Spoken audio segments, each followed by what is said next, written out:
Hey boys and girls, Mrs. Donaldson here. I'm here to read you chapter 13 of our book, One Crazy Summer. Everyone knows The King of the Sea is the title of this chapter. I didn't care what Cecile called her new self or how much dust she blew off paths with her poems. She was Cecile Johnson to me, and I didn't appreciate her so-called new self or her new name. A name is important. It isn't something you drop in the litter basket or on the ground. Your name is how people know you.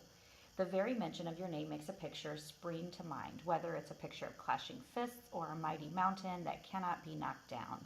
Your name is who you are and how you're known even when you do something great or something dumb. Cecile had no trouble dreaming up names for us.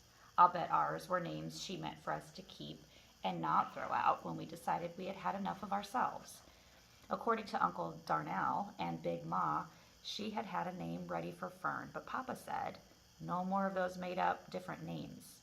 So Cecile gave Fern some of her milk, put her in a crib, stood over her for a while, and was gone. Although no one thinks I can, I remember a time when smoke filled the house. Not coughing smoke, but smoke from a woman's smooth-voiced singing, with piano, bass, and drums. Altogether, these sounds made smoke. Uncle Darnell would say, you can't remember that. You were 2, 3 maybe. But I do. I still see, hear, and feel bits and flashes. The sounds of music smoke. My head on Cecile's big belly. Uncle Darnell said the Vaughan in Vonetta came from the Vaughan in the singer Sarah Vaughan's name. And when Uncle played the albums Cecile had left behind, the ones with piano, bass, drums, and smooth-voiced Sarah Vaughan, in mine, smoke still filled the house. Cecile could go changing her name at the sight of rain, but I was going to stay Delphine, even after I learned the truth about my name. Even that wasn't enough to make me drop my name. My name was the one thing I didn't have to share with another soul in my school. In my last class, 3 Deborahs, 2 Lindas, 2 Jameses, 3 Michaels, and 2 Moniques shared their names. There was also one Anthony, whose mama could spell, and one Antony, whose mama couldn't spell. It was no secret they too shared a name. If you hollered Anthony, Antony, or Aunt, both boys' heads would turn. My name was my own, and I couldn't imagine that anyone else had it in all of Brooklyn. No matter where we went, Coney Island, Prospect Park, or Shiloh Baptist Church, there was only one Delphine. I never thought about what Delphine meant or if it had a meaning at all. It was just my name. Delphine had a groan sound, like it was waiting for me to slide into it, like a grown woman slides into a mink coat and clips on ruby earrings. I figured since Cecile didn't have a mink coat or ruby earrings to give me when I grew up, she had dreamed up a name that I would grow into. It was one thing Cecile got right. There was no slice or drop of it that I had to share with my sisters. Then that stupid show had come on television, the one about the Dolphin that saves everyone's lives and corrals the bad guys until the sheriff arrives. At recess or on the school bus, especially on Wednesdays, the day after the TV show came on, the boys would all sing. They call him Flipper, Flipper, faster than lightning, or something like that. Then they'd start pushing at me to speak in Dolphin. Ellis Carter had been the chief of Flipper singing and whistler on one particular Wednesday. I'd beaten him up real good. I'd made sure it was as unforgettable as beating as I could. I could give him so it would burn in his mind all of the other Flipper singers and whistlers. When I got home from school, my knuckles still sore from Ellis Carter's jaw, I told Vonetta and Fern to change their clothes, hang them up neatly.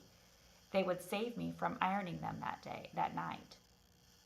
I'd told them to start their homework, and I'd be back in exactly 20 minutes to help them if they needed it. I'd told Big Ma I had to get a book from the library, and I would be right back. Then I'd march to that library to find out for myself. I'd gone straight to the biggest dictionary in the reference section. This was a dictionary so huge, you needed both hands to manage turning the pages and managing the book to stay put. Good old Merriam-Webster.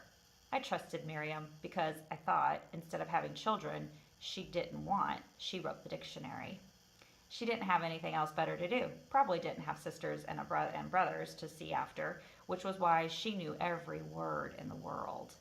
Big Ma would have said Miriam might as well be useful.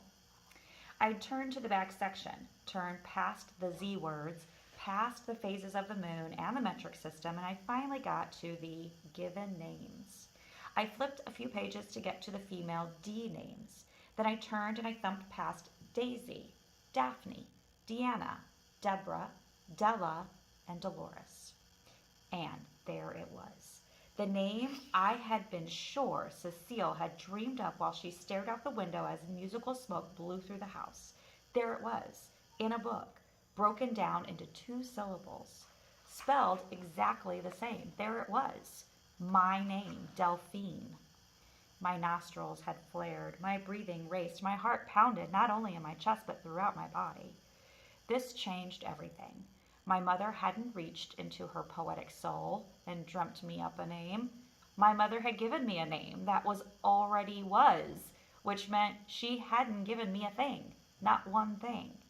How could this be when a woman's deep, smoky voice planted Vanetta's name in Cecile's mind?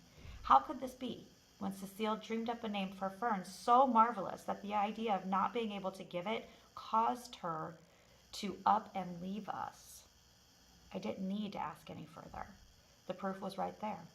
I shared my name with some other Delphine, and she, just like I, according to Miss Merriam-Webster, had been named for a dolphin under the sea. All this time, I'd been holding my head up, feeling superior to Ellis, Willie, Robert, James, the Michaels, Antony, because they were stupid boys. My knuckles still smarted from socking Ellis Carter in the jaw while he had been telling the truth.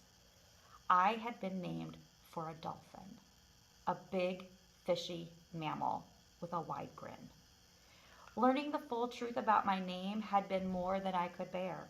The librarian got up from her desk and put a Kleenex in my hand. I hadn't even known I'd been making a grand spectacle out of myself, bawling over a word in a dictionary. The following week, when Flipper came on, I'd gotten up and turned the television set off. Vanetta and Fern bleated like billy goats, but I'd done what I'd always did and distracted them. I'd said, "Tonight is game and cookie night." I brought out the Candyland game, poured the milk, and piled a nice stack of Oreos on a plate. I hadn't cared if I never saw that grinning mammal again.